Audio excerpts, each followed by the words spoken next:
আসসালামু আলাইকুম ওয়া রাহমাতুল্লাহি ওয়া বারাকাতুহু। কেমন আছেন আপনারা সবাই? আপনারা যেমন ভালো আছেন তেমন করে আলহামদুলিল্লাহ বলেননি।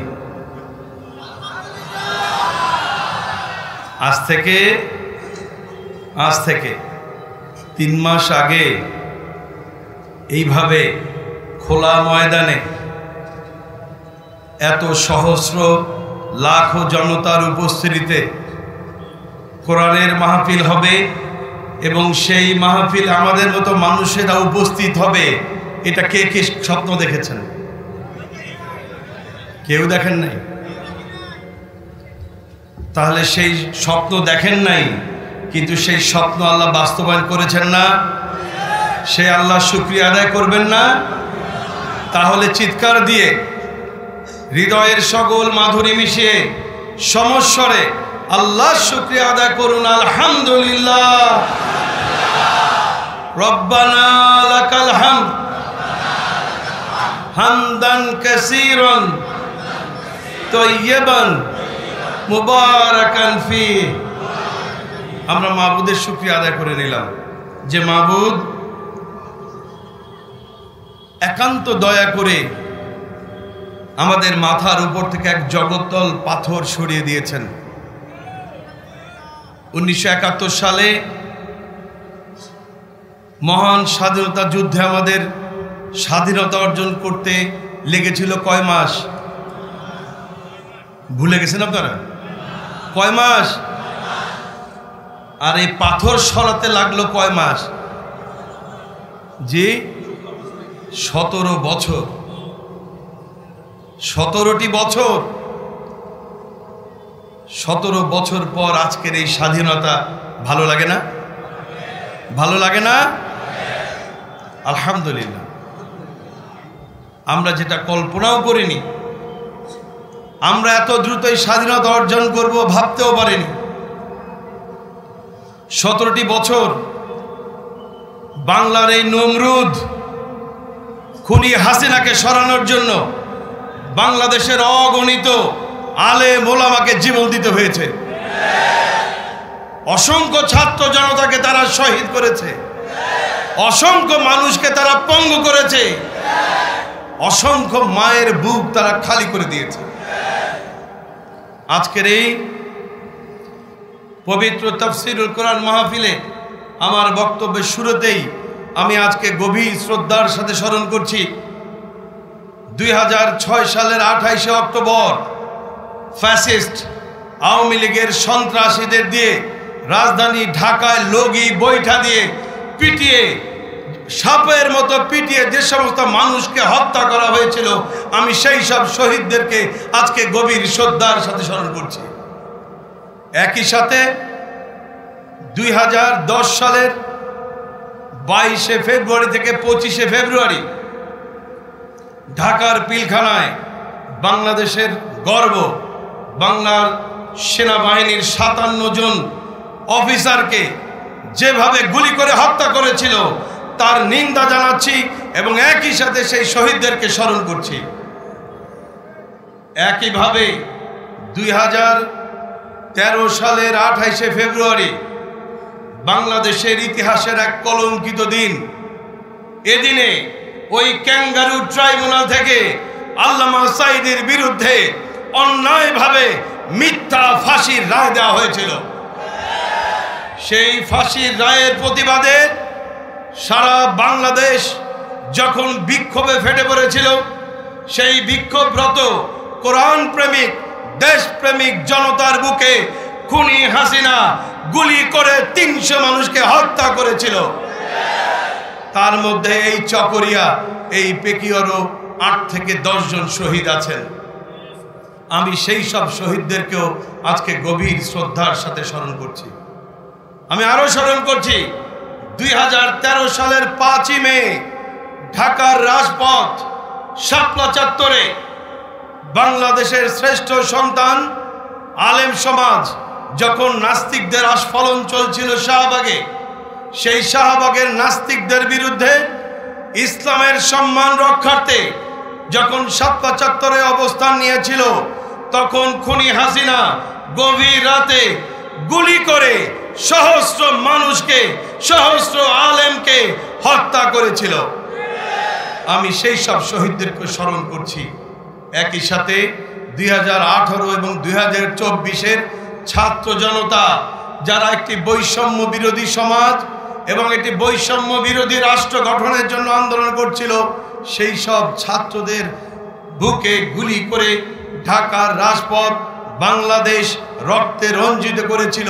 আমি সেই সব শহীদদেরকেও আজকের এই তাফসীরুল কোরআন মাহফিল থেকে গভীর শ্রদ্ধার সাথে স্মরণ করছি এবং মহান মাবুদের দরবারে তাদের শাহাদাতের সর্বোচ্চ মর্যাদার জন্য দোয়া করছি।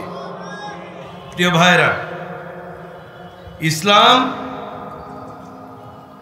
ইসলাম একটি পূর্ণাঙ্গ জীবন বিধানের নাম।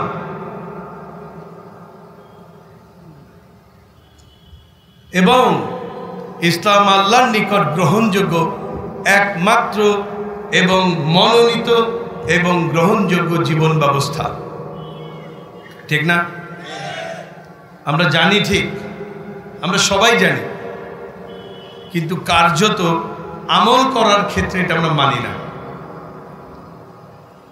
ইসলাম ছাড়া আর যত মতবাদ পৃথিবীতে বিদ্যমান আছে, জাতীয়তাবাদ, পুঁজিবাদ, ধর্মনিরপেক্ষ মতবাদ, সমাজতন্ত্র ইত্যাদি, পৃথিবীর কোনো দেশে শান্তি স্থাপন করতে পেরেছে? পৃথিবীতে কত তন্ত্র মন্ত্র আমরা দেখলাম, কত দলের গণতন্ত্র দেখলাম, কত নেতার মধুর কথা শুনলাম, কিন্তু সেই মধুর কথা, মধুর গণতন্ত্রে নিজের সমাজে, নিজের পরিবারে, এমনকি রাষ্ট্রের শান্তি কোথাও আসতে দেখলাম না। তার কারণ কি? কারণ হলো ইসলাম ছাড়া আপনি যেখানেই শান্তি প্রতিষ্ঠার চেষ্টা করবেন, সেই চেষ্টা আপনার মুখ থুবড়ে পড়বে, সেটা পড়তে বাধ্য। এই ইসলাম কায়েমের জন্য, এই দিন প্রতিষ্ঠার জন্য যুগে যুগে নবী রাসূলদের উপর অত্যাচার হয়েছে, চরম নির্যাতনের শিকার হয়েছেন তারা। শাহাদাতের নজরানা পেশ করেছেন এমন কোন নবী রাসূল আসেন নাই যারা তৎকালীন রাষ্ট্রশক্তি এবং তৎকালীন বাতিল শক্তির থেকে তারা নির্যাতনের শিকার হন নাই।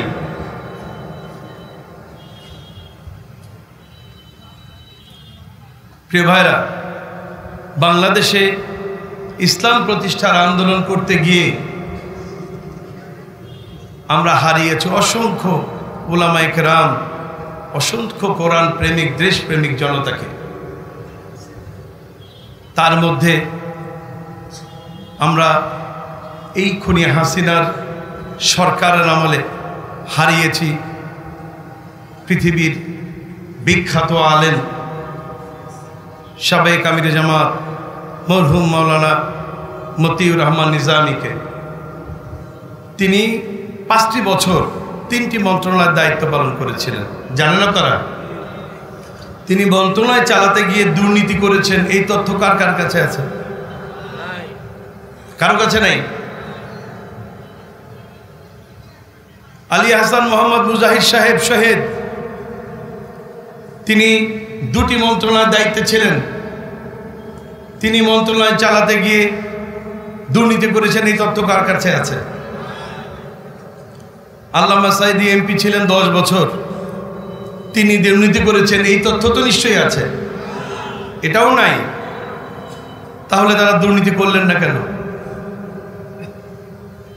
তাদের বিরুদ্ধে অভিযোগ আনা হয়েছিল 1971 সালের মানবতা বিরোধী অপরাধের, 1971 সালে নারী ধর্ষণের, 1971 সালে হিন্দু নির্যাতনের, 1971 সালের হিন্দুদের বাড়িঘর লুটপাটের, 1971 সালের মুসলমান হিন্দুদের বাড়িতে অগ্নিসংযোগের। যে মানুষগুলি 1971 সালে এত অপরাধ করলো, সেই মানুষগুলি মন্ত্রণালয়ের দায়িত্ব পেল, সংসদীয় এলাকার দায়িত্ব পেল, অথচ দুর্নীতি করলো না। আশ্চর্য লাগে না? আপনারা কখনো চিন্তা করেছেন?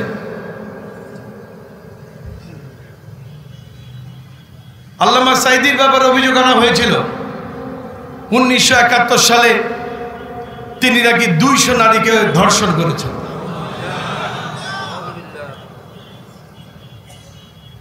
যে মানুষকে দিয়ে এই সাক্ষী দেওয়ানো হয়েছিল, পরবর্তীতে তিনি বলেছিলেন আমি তো সাক্ষী দিতে চাইনি, আমাকে জোর করে সাক্ষ্য দেওয়ানো হয়েছে, আমাকে অস্ত্রের মুখে সাক্ষ্য দেওয়ানো হয়েছে।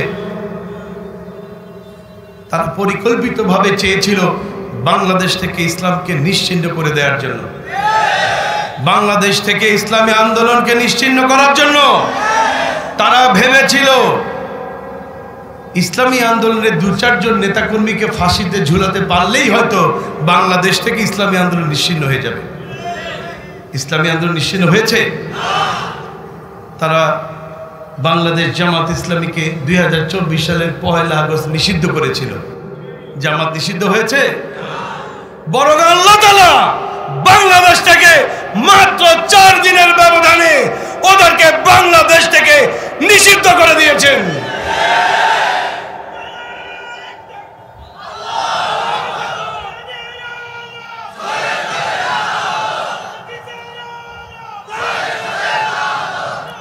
প্রিয় ভাইরা, ইসলামকে নিশ্চিহ্ন করা যাবে না।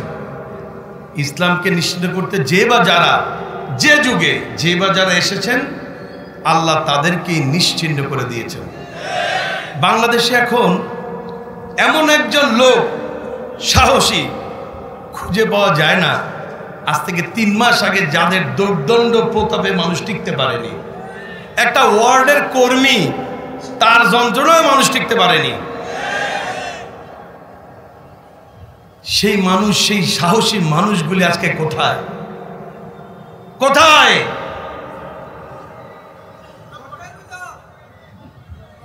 গর্তেও তো জায়গা পায়নি। মাত্র দেখলেন না, আল্লামা সাঈদী বলেছে গর্তে জায়গা পাবে না। আল্লাহর ওলির এই কথা সত্য প্রমাণিত হয়েছে। কুলাঙ্গার বিচারপতি নিজামুল হক নাসেম আর ওই কালামানিক গর্তে জায়গা পায় নাই, তারা জায়গা পেয়েছে কলাপাতায়। সিলেটে খুঁজে পাওয়া গেছে কলাপাতার উপরে, ইন্দুরের গর্ত তারা খুঁজে পায় নাই। প্রিয় ভাইরা, তারা চেয়েছিল ইসলামী আন্দোলনের নেতৃবৃন্দকে হত্যার মাধ্যমে বাংলাদেশ থেকে ইসলামকে নিশ্চিহ্ন করবে। ইসলামকে তো তারা নিশ্চিহ্ন করতে পারে নাই, বরং তারাই নিশ্চিহ্ন হয়ে গেছে। এখন বাংলার জমিনে এমন একজন সাহসী নেতা কর্মী আওয়ামী লীগের খুঁজে পাওয়া যায় না যে সাহস করে বুক ফুলিয়ে বলতে পারে আমি আওয়ামী লীগ করি। আছে কেউ নাই। আমার তো ধারণা আগামী 50 বছরেও এরকম মায়ের সন্তান খুঁজে পাওয়া যাবে না। এখন আবার তারা বলে চট করে নাকি দেশে ঢুকে পড়বে। আচ্ছা, উনি যদি চট করে দেশে ঢুকে পড়ে, তাহলে আপনারা ফট করে কি করবেন? আমরা বলি আসেন আমরাও বর্ডারে দাঁড়ানো থাকবো। আসলে পরে যে ট্রাইব্যুনালে কোরআনের পাখিকে আপনি অন্যায়ভাবে ফাঁসির আদেশ দিয়েছিলেন, ওই ট্রাইব্যুনালে আমরা গাছের সাথে আপনাকে বেঁধে রাখবো। আসেন, আপনাকে বিচারের মাধ্যমে বাইতুল মোকাররমে প্রকাশ্যে আমরা ফাঁসিতে ঝোলাবো। আসেন, সাহস থাকলে আসেন।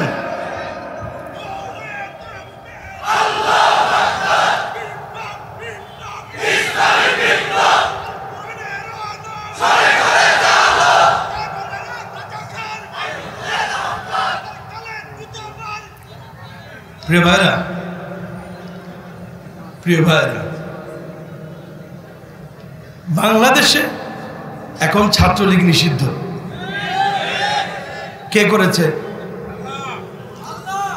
আল্লাহ তো করেছেনই। সরকার করেছে না? সরকার করেছে। এই আইনটা কে করেছে? আওয়ামী লীগ করেছে। তাহলে আজকে ছাত্রলীগ নিষিদ্ধের জন্য সর্বপ্রথম আওয়ামী লীগ দায়ী। আজকে আইন অনুযায়ী ছাত্রলীগের নাম যদি নেওয়া হয় 6 মাসের, বলেন 6 মাসের জেল। ছাত্রলীগের নাম নিলে আশ্রয় যদি কাউকে দেয় ছাত্রলীগের কোনো নেতাকর্মীকে, তারও 6 মাসের জেল। আমি বলছি না, আইন বলছে। এই আইন কে বানিয়েছে? কে বানিয়েছে? শেখ হাসিনা। 2009 সালে এই আইন তিনি বানিয়েছেন। তাহলে আজকে ছাত্রলীগ নিষিদ্ধের জন্য সর্বপ্রথম দায়ী কে? ছাত্রলীগের নেতাকর্মী যদি জেলে যায় তাহলে দায়ী কে? হাসিনা। তাহলে ছাত্রলীগের নেতাকর্মীদের যদি লজ্জা শরম থাকে তাহলে এই দল আর করা উচিত? করা উচিত? এই দলের নেত্রী তাদেরকে ফাঁসিয়ে দিল্লি চলে গেছে। তিনি তো তার নেতাকর্মী নিয়ে যেতে পারতেন, আন্ডা বাচ্চা তার যা ছিল নিয়ে তো যেতে পারতেন, নেন নাই। তার কারণ কি? তার কারণ একটু আগে আপনারা শুনেছেন আল্লামা সাঈদীর কণ্ঠে, দেশ প্রেমিক যারা তারা নিজ দেশ থেকে পালিয়ে যায় না। আর আওয়ামী লীগ যে জন্মগতভাবে ইসলাম বিদ্বেষী এবং ভারত প্রেমিক, তার প্রমাণ দেখেন। তার প্রমাণ দেখেন। পৃথিবীতে অনেক দেশ তো আছে না? নেপাল আছে, ভুটান আছে, মালয়েশিয়া আছে, সিঙ্গাপুর আছে, আমেরিকা আছে, সৌদি আরব তো আছেই, আরো কত দেশ আছে। শেখ হাসিনা ঘুরতে ঘুরতে কেন ভারত গেল? হ্যাঁ, তার মানে হলো আওয়ামী লীগ এবং তার পোষ্য হাসিনা যে ভারতের দালাল, এটা প্রমাণিত। আল্লামা সাঈদীর পক্ষে সাক্ষী সুখরঞ্জন বালিকে তারা কোর্ট থেকে অপহরণ করে নিয়ে গিয়েছিল, জানেন না আপনারা? সুখরঞ্জন বালিকে কোথায় পাওয়া গিয়েছিল? কোথায়? ভারতে। এখানের একজন আপনাদের নেতা সালাউদ্দিন সাহেব, তাকে কোথায় পাওয়া গিয়েছে? কেন ভারত? কেন ভারত? কেন হাসিনা ভাই ভারতে যায় কেন? কারণ তো একটাই, কারণ 1981 সালে ওই ভারত থেকেই বাংলাদেশ ধ্বংস করার এজেন্ডা নিয়ে শেখ হাসিনা বাংলাদেশে প্রবেশ করেছিল। বাংলাদেশের সকল সাংবিধানিক প্রতিষ্ঠানগুলিকে ধ্বংস করার পর শেখ হাসিনা তার প্রভুর দেশ আবার ভারতেই ফেরত গেছে। তার মানে হলো ভারতের গোলাম ভারতেই ফেরত গেছে। এই ভারতের গোলামকে বাংলাদেশে আর জায়গা দেবেন? জায়গা দেবেন? দেওয়া যেতে পারে না, দেওয়া যাবে না। প্রশ্নই আসে। প্রিয় ভাই, আমরা আজকের এই তাফসীর কোরআন মাহফিল থেকে উদাত্ত আহ্বান জানাই, আসেন একটা বৈষম্যহীন সমাজ গঠনের জন্য আমরা ঐক্যবদ্ধভাবে চেষ্টা চালাই। এই ঐক্যবদ্ধ চেষ্টা চালানোর কথা আমরা বলছি না, আল্লাহ বলছেন। আল্লাহই বলেছেন, ওয়াতাসিমু বিহাবিলিল্লাহি জামিআ ওয়ালা তাফাররাকু। ঐক্যবদ্ধভাবে চেষ্টা চালানোর কথা আমরা জানি, আমাদের উলামা হযরতগণ আমাদেরকে বলেন, কিন্তু অত্যন্ত দুঃখের সঙ্গে বলছি আমাদের উলামা হযরতগণ ঐক্যবদ্ধ হচ্ছেন না। বাংলাদেশের মানুষ ইসলাম প্রতিষ্ঠার জন্য ঐক্যবদ্ধ, শুধুমাত্র যদি আমাদের সম্মানিত উলামা হযরতগণ এক হয়ে যান। আমি মনে করি 2025 সালে বা 26 সালে যে নির্বাচন হবে, এই নির্বাচনেই সংসদে কলেমার পতাকা উড়বে। শুধু একটা জিনিসের প্রয়োজন, সেটা হলো ঐক্য। কোরআনের পাখি আল্লামা সাঈদী বলেছিলেন, একটা মানুষের দুটি চোখের মধ্যে কোনটি তার সবচেয়ে প্রিয়? কোনটি? দুটির কোনটি? দুইটাই। আল্লামা সাঈদী বলেছিলেন, একটা মানুষের দুটি চোখের দুটি যেমন প্রিয়, আমার কাছে আলিয়া এবং কওমি সমান প্রিয়। সুতরাং আলী এবং কওমি ওলামাদের মধ্যে যদি ঐক্য হয়ে যায়, এই বাংলাদেশে ইসলাম আর কেউ ঠেকাতে পারে? তাহলে আজকের এই তাফসীরুল কোরআন মাহফিল থেকে উদাত্ত আহ্বান জানাই, ইসলাম প্রতিষ্ঠার প্রয়োজনে ছোটখাটো সকল মতভেদ ভুলে গিয়ে এক কলেমায় বিশ্বাসী যারা, এক কলেমায় বিশ্বাসী তারা কলেমার রাষ্ট্র প্রতিষ্ঠার জন্য আল্লাহর রাস্তায় ঐক্যবদ্ধ হন, তবেই এদেশে ইসলাম কায়েম হবে। আর যদি আপনারা ইসলাম কায়েমের জন্য ঐক্যবদ্ধ না হন, আর এই দেশে যদি ইসলাম কায়েম না হয়, আল্লাহ না করেন কিয়ামতের দিন আপনাদেরকে আসামির কাঠগড়ায় দাঁড়াতে হতে পারে। প্রিয় ভাইরা, আমরা এখানে যারা উপস্থিত, আমরা সবাই এই দেশে একটি ইসলামী রাষ্ট্র চাই। এই যারা চাই বললেন 2-4 জন, তার বাকি চান না? কারা কারা চান একটু দেখান তো। আলহামদুলিল্লাহ।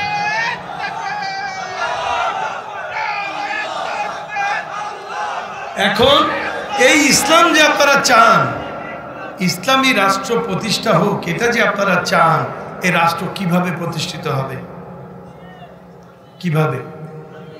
আমরা যদি কেউ অসুখ হয়, আমাদের মধ্যে হয় না, আমাদের মধ্যে যারা অসুস্থ হন তারা যাই আমরা ডাক্তারের কাছে, তাই না? ডাক্তারের কাছে গেলে ডাক্তার কি করে? আমার রোগ শোনেন, শুনে আমাকে একটা প্রেসক্রিপশন দেন, তাই তো? কথা বলছেন না তো? যদি একটা প্রেসক্রিপশন দেন, আমরা যারা অসুস্থ হই, আমরা সুস্থ হওয়ার জন্য ডাক্তারের ওই প্রেসক্রিপশনটা বাসায় এনে 1 গ্লাস পানির মধ্যে চুবিয়ে রাখি, সকালবেলা প্রেসক্রিপশন ধোয়া পানিটা খেয়ে নেই, আমরা সবাই সুস্থ হয়ে যাই, নাকি হয় না? তাহলে ইসলামী সমাজ কায়েমের জন্য তো একটা প্রেসক্রিপশন আছে না? সেটা কি? এই কোরআন। সেটা কি? এই কোরআন। তাহলে সর্বপ্রথম নিজের জীবনে আমল করতে হবে। আপনি যদি কোরআন আপনার জীবনে আমল না করেন, আপনার শরীরে যদি কোরআন না থাকে, তা আপনি কোরআনের রাষ্ট্র কায়েম করবেন কিভাবে? আপনি কোরআনের দাওয়াত আরেকজনকে দিবেন কিভাবে? কথা বুঝাতে পারছি? তাহলে সবার আগে ভাই কি করতে হবে? নিজে কোরআন বুঝতে হবে, এরপর নিজের পরিবারে কোরআনের আইন চালু করতে হবে। কোথায়? নিজের পরিবারে। আপনার পরিবারে যখন আপনি কোরআনের আইন চালু করতে পারবেন, তার মানে কি? তার মানে হলো আপনার কোরআন দিয়ে আপনার পরিবারটাকে আপনি চালাবেন। কোরআন যেটাকে না করেছে, আপনার পরিবারের সদস্যরা সেটা করবে না। কোরআন যেটাকে হ্যাঁ বলেছে, আপনার পরিবারের সদস্য সেটা করবে। এইটাই যদি আপনার পরিবারে আগে চালু করতে পারেন, তাহলে আপনি সফল। এবার আসেন আপনি ময়দানে। তাহলে আপনি কোরআনের যে দাওয়াত দিবেন মানুষকে, এই মানুষের এই দাওয়াত মানুষের কাছে গ্রহণযোগ্য হবে। নতুবা দাওয়াত আপনার মানুষের কাছে গ্রহণযোগ্য হবে না। তাহলে সবার আগে এই দাওয়াত আমার পরিবারকে দিতে হবে। প্রিয় ভাইরা, ইসলামী রাষ্ট্র চান। ইসলামী রাষ্ট্র পাওয়ার দ্বিতীয় পদ্ধতি হলো, আপনাদের মনে আছে 1991-92 সালে বাংলাদেশ থেকে পলিথিন নিষিদ্ধ হয়ে গিয়েছিল? মনে আছে? মনে নাই বোধহয়। 1991-92 সালে তৎকালীন সরকার বাংলাদেশকে থেকে পলিথিন নিষিদ্ধ করেছিল। কেন করেছিল? কারণ পলিথিন জনস্বার্থে, মানুষের স্বাস্থ্যের জন্য, পরিবেশের জন্য ক্ষতিকর ছিল। এই জন্য পলিথিন নিষিদ্ধ করেছিল। এই পলিথিন নিষিদ্ধের জন্য তৎকালীন সরকার কি করেছিল? মনে নেই আপনাদের, মনে করে দেই। তৎকালীন সরকার বাংলাদেশের 64 জেলায় 64টি তাফসীর মাহফিল আয়োজন করেছিল। সেখানে বাংলাদেশের সকল বিখ্যাত এবং দেশ বরেণ্য আলেমরা এসেছিলেন। তারা পলিথিনের বিরুদ্ধে ফতোয়া দিয়েছেন। এরপর বাংলাদেশ থেকে পলিথিন নিষিদ্ধ হয়ে গেছে, তাই না? এভাবে করে নেই? কোনভাবে করেছিল? কোনভাবে? তৎকালীন সংসদের একজন সংসদ সদস্য জাতীয় সংসদে দাঁড়িয়ে বলেছিলেন, মাননীয় স্পিকার, পলিথিন দেশের জন্য, দেশের মানুষের জন্য এই ক্ষতিকর। পলিথিন যদি নিষিদ্ধ না করা হয়, তাহলে জনগণের এই স্বাস্থ্যের অসুবিধা হবে। সুতরাং পলিথিন নিষিদ্ধ করা হোক। এই মর্মে যখন বিল উত্থাপন করা হয়, তখন সরকার অন্যান্য সংসদ সদস্য যারা ছিল, তারা হ্যাঁ বলে ভোট দিয়েছেন। বেশিরভাগ সংসদ সদস্য যখন হ্যাঁ ভোট দিয়েছেন তখন পলিথিন নিষিদ্ধ হয়ে গেছে। তাহলে কোন পদ্ধতিতে করেছে? সংসদীয় পদ্ধতিতে। আজকে যারা আমরা ইসলাম চাই রাষ্ট্রে প্রতিষ্ঠিত হোক, তাহলে কি আমরা এখন যুদ্ধ করব, মারামারি করব, কাটাকাটি করব, মামলা হামলা করব? তাহলে কিভাবে ইসলাম কায়েম করব? ইসলাম কায়েমের এখন একমাত্র পথ হলো সংসদ নির্বাচন, ভোট। ভোট হলো একটা পবিত্র আমানত, একটা রায়। ভোট হলো একটা রায়। উদাহরণস্বরূপ একটি ঘটনার কথা উল্লেখ করি এখানে। 1996 সালে আমার শহীদ পিতা আল্লামা সাঈদী প্রথমবারের মতো জাতীয় সংসদের সদস্য নির্বাচিত হয়েছিলেন। প্রথম অধিবেশনের প্রথম দিনেই তিনি জাতীয় সংসদে প্রবেশ করে দেখলেন, জাতীয় সংসদের প্রবেশ মুখেই সকল সংসদ সদস্যকে মাথা নিচু করে স্পিকারকে সম্মান দিয়ে প্রবেশ করতে হয়। আব্বা ঢুকলেন জাতীয় সংসদে, ঢুকে দাঁড়িয়ে ফ্লোর নিয়ে বললেন, মাননীয় স্পিকার, কোন মুসলমান আল্লাহ ছাড়া আর কারোর সামনে মাথা নত করতে পারে না, সুতরাং আমি আপনার সামনে মাথা নত করতে পারি না, এই আইনও আমি মানি না। তিনি একটি বিল উত্থাপন করলেন।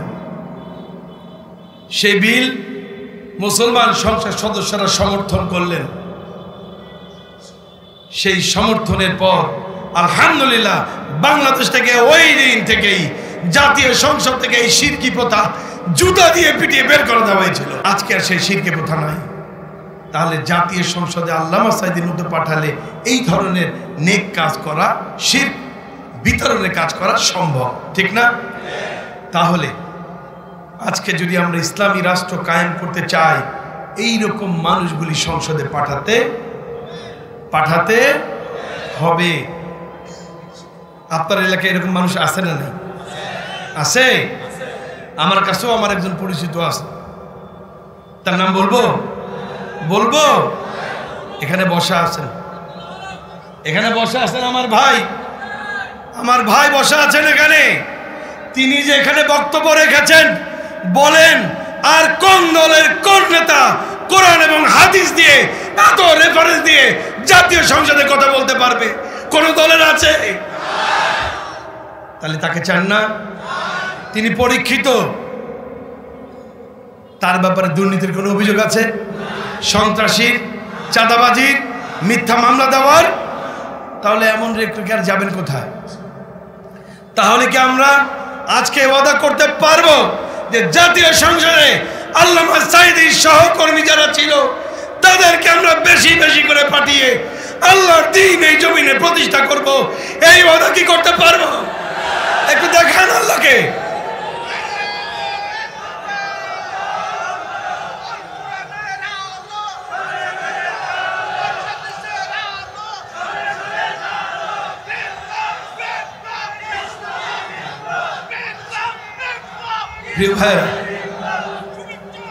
প্রিয় ভাইয়েরা, ইসলামী আইন প্রতিষ্ঠা করা, ইসলামের জন্য আন্দোলন করা, এটা সুন্নত না, নফল না, এটা কি?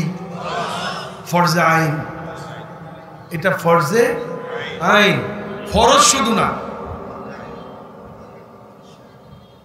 আল্লাহ তাআলা কোরআনে বলেছেন আকিমুস সালাহ, সালাত কি করতে বলেছেন? কি করতে বলেছেন? কায়েম করতে বলেছেন। সালাত কায়েম করবেন কিভাবে? আমি আজকে চেয়ারে বসেছি, কথা বলার মতো সুযোগ পেয়েছি। আমি যতক্ষণ ওইখানে বসা ছিলাম, আমার কি মাইক কাছে ছিল? কথা বলার সুযোগ ছিল? তার মানে আমি এখানে বসেছি, কথা বলা কায়েম করতে পারছি, মানে আমার কথা প্রতিষ্ঠিত করতে পারছি, কথাটা বলতে পারছি। তার মানে কায়েম করতে হলে কায়েমের চেয়ারে বসতে হবে। কায়েমের চেয়ারে যদি না বসেন, সালাত কায়েম করা, কথা বলে না, সালাত কায়েম করা যাবে না। আল্লাহ বলছেন আকিমুস সালাহ, সাথে সাথে এটাও বলছেন আকিমুদ্দিন, দিনও প্রতিষ্ঠা করতে বলেছেন। দিন প্রতিষ্ঠা করতে গেলে ওই সংসদেই যেতে হবে, ঠিক না? ঠিক। আল্লামা সাঈদী সংসদে যখন গিয়েছিলেন 1997 সালের বাজেট বক্তৃতা রাখছিলেন।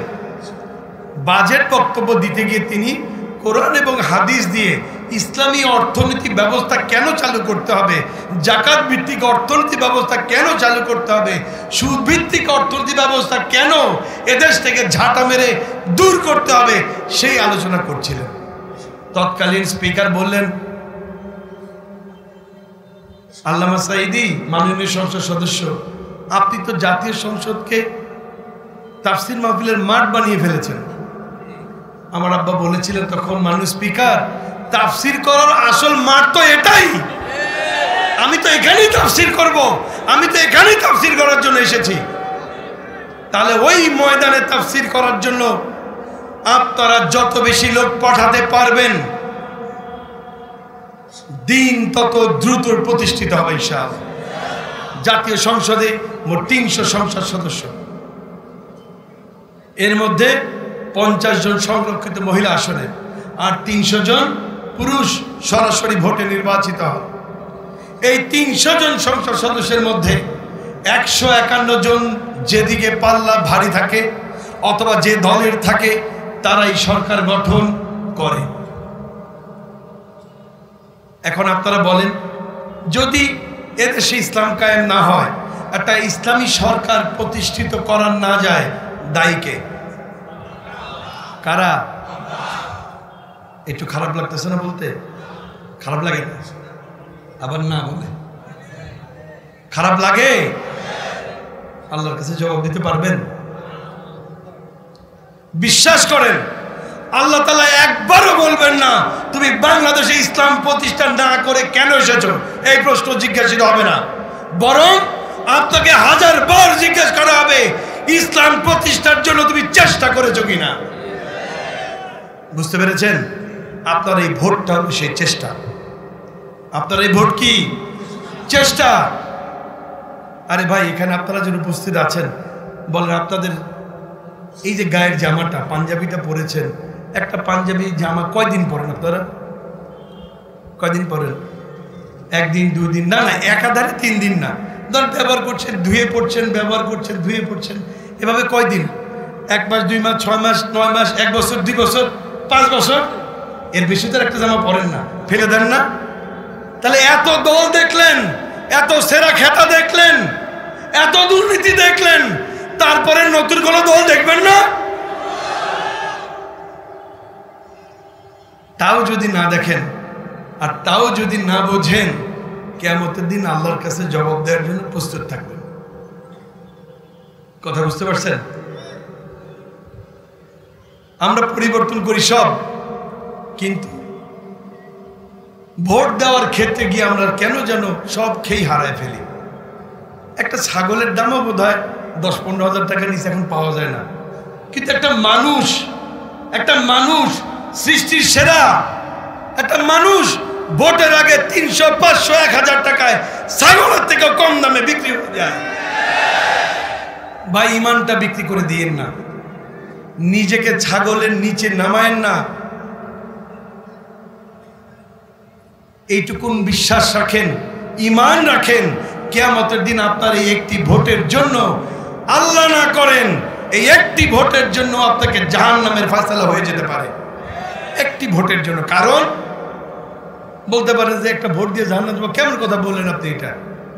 কারণ হলো, আপনি একটি ভোট দিয়ে যাকে সংসদে পাঠালেন, উনি যদি 1টি টাকারও দুর্নীতি করেন, উনি যদি 1টি টাকারও টেন্ডারবাজি করেন, 1টি টাকারও স্বজনপ্রীতি করেন, রাষ্ট্রের 1টি টাকাও যদি বিদেশে পাচার করেন, কিয়ামতের দিন আপনি আসামির কাঠগড়ায় দাঁড়াবেন। কারণ আপনি ভোট না দিলে ওই লোক ওখানে যেতে পারতো না। ভোটের কেন এত গুরুত্ব বুঝতে পারছেন? এবার আপনারা শপথ দেব না? তাও কথা বল। আরেকটু উদাহরণ দিয়ে বলি। একটা মসজিদ, আশেপাশে আছে না মসজিদ? একজন মসজিদের যে একজন ইমাম আপনারা নির্বাচন করেন, মসজিদের ইমাম, কতজন মানুষ নামাজ পড়ে একটা মসজিদে? বলেন, 100, 200, 500 নাকি 1000? 1000 ধরলাম, একটা বড় মসজিদ 1000 লোক নামাজ পড়ে। এই 1000 লোকের নামাজ পড়াবে যে ইমাম, ইমাম মানে কি? নেতা। তাহলে 1000 মানুষের একজন নেতা নির্বাচন করেন একটা মসজিদে, ওই নেতা নির্বাচনের সময় ইমামকে কি এমনি চাকরি দিয়ে দেয়? দেখে না তার চেহারায় সুরতে ইসলাম আছে কিনা, টুপিটা ঠিক আছে কিনা, দাড়িটা ঠিক আছে কিনা, টাকটু নিচে পাঞ্জাবি পড়ে কিনা, পায়জামা পড়ে কিনা, বউ পর্দায় থাকে কিনা, ছেলে মেয়ে নামাজ পড়ে কিনা, মেয়ে পর্দায় থাকে কিনা, এগুলো পরীক্ষা করে না, চেক করে না? চেক করে।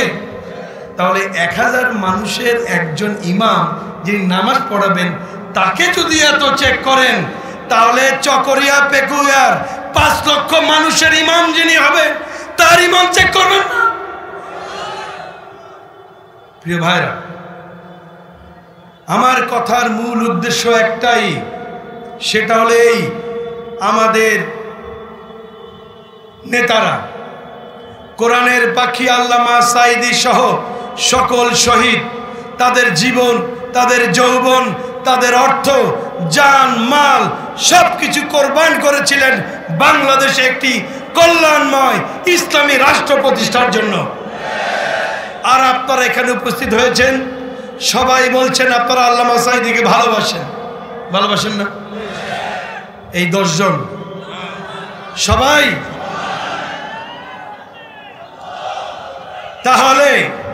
তাহলে যে আল্লামা সাঈদীকে আপনারা ভালোবাসেন, শুধু কি তার কণ্ঠের সুরকে ভালোবাসেন? শুধু তার টুপি ভালোবাসেন, দাড়ি ভালোবাসেন, তার বক্তব্যকে ভালোবাসেন?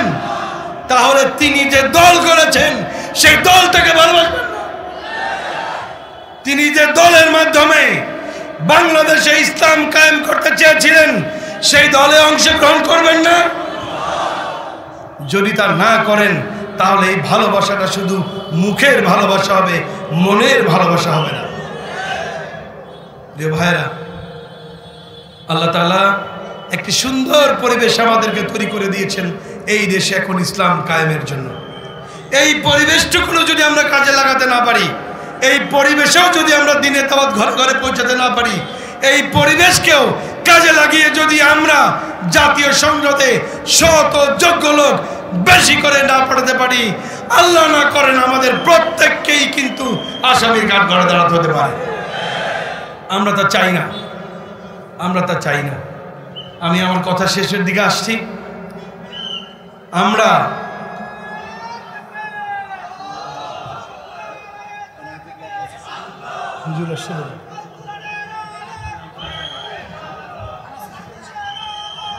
প্রিয় ভাইরা, বলছিলাম আল্লামা সাঈদীকে পরিকল্পিতভাবে হত্যা করা হয়েছে। কাশিমপুর কারাগার থেকে সুস্থ মানুষকে এনে ভারতের ইচ্ছা পূরণ করা হয়েছে। আপনারা দেখেছেন না, অ্যাম্বুলেন্স থেকে যখন তিনি নামেন তখন তার জান্নাতি হাসি দেখেন নাই? তাহলে কি করে তিনি মাত্র 10 ঘন্টার ব্যবধানে চলে গেলেন দুনিয়া থেকে? তাকে হত্যা করা হয়েছে। আমরা আল্লামা সাঈদী সহ সকল শহীদের হত্যার বিচার চাই। আপনারা চান না? চান না?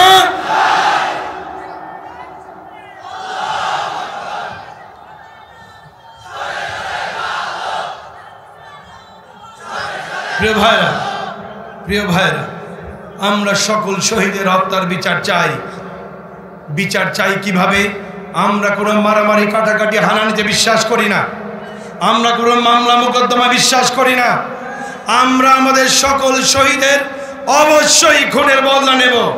আর সে বদলা নেব এভাবে, তারা যে আন্দোলন করে বাংলাদেশে ইসলামী রাষ্ট্র কায়েম করতে চেয়েছিলেন, আমরা বাংলাদেশে সেই একটি কল্যাণময় ইসলামী রাষ্ট্র কায়েমের মাধ্যমে এই বাংলাদেশে আমাদের সকল শহীদের খুনের বদলা নেব ইনশাআল্লাহ। সর্বশেষ কথা, এই অন্তর্বর্তীকালীন সরকারের কাছে আমাদের দাবি, ফ্যাসিস্ট খুনি হাসিনা বাংলাদেশ থেকে পালালো কিভাবে, এর জবাব এই সরকারকেই দিতে হবে।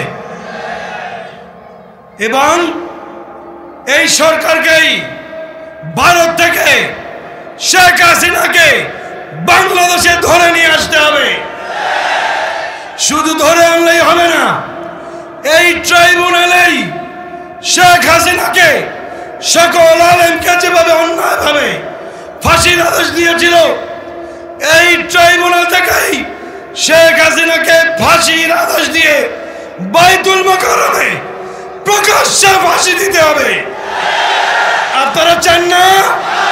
হাত তুলে দেখান।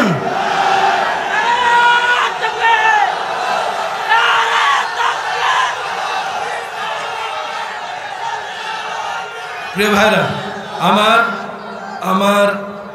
আমার অত্যন্ত শ্রদ্ধার, অত্যন্ত প্রিয়, আমাদের বাংলাদেশের গর্ব, আন্তর্জাতিক খ্যাতি সম্পন্ন মুফাসসির কোরআন, বিশ্ববিখ্যাত আলেমে দ্বীন, তাহরিকে খতমে নবুয়তের সম্মানিত আমির, জৈনপুরী দরবার শরীফের সম্মানিত পীর ডক্টর মুফতি সৈয়দ মোহাম্মদ ইনায়েতুল্লাহ আব্বাসী ওয়া সিদ্দিকী তাশরীফ এনেছেন। আমি আমার বক্তব্য শেষ করে এনেছি। আমি শেষ করার আগে শুধু এতটুকু বলছি, আপনারা আমার শহীদ পিতার জন্য দোয়া করবেন। আল্লাহ রাব্বুল আলামিন সারা পৃথিবীব্যাপী তাকে কোরআনের পাখি হিসেবে পরিচিত করেছিলেন। আপনাদের কাছে দোয়া চাই, আপনারা দোয়া করবেন আল্লাহ তাআলা যেন দয়া করে তাকে এখন জান্নাতের সবুজ পাখি হিসেবে কবুল করে নেন। আর আল্লামা সাঈদী যে স্বপ্ন দেখেছিলেন বাংলাদেশকে একটি ইসলামী রাষ্ট্রে পরিণত করার, বাংলার সবুজ ভূখণ্ডে কলেমার পতাকা উড়ানোর, আল্লাহ রাব্বুল আলামিন আমি সহ এই উপস্থিত সবাইকে যেন সেই কলেমা পতাকার উত্তোলনের আন্দোলনে সম্পৃক্ত হওয়া, আমাদের জান এবং মাল কোরবান করার শপথ নিয়ে ময়দানে নামার তৌফিক দান করেন। আমার তৌফিক ইল্লা বিল্লাহ। আসসালামু আলাইকুম।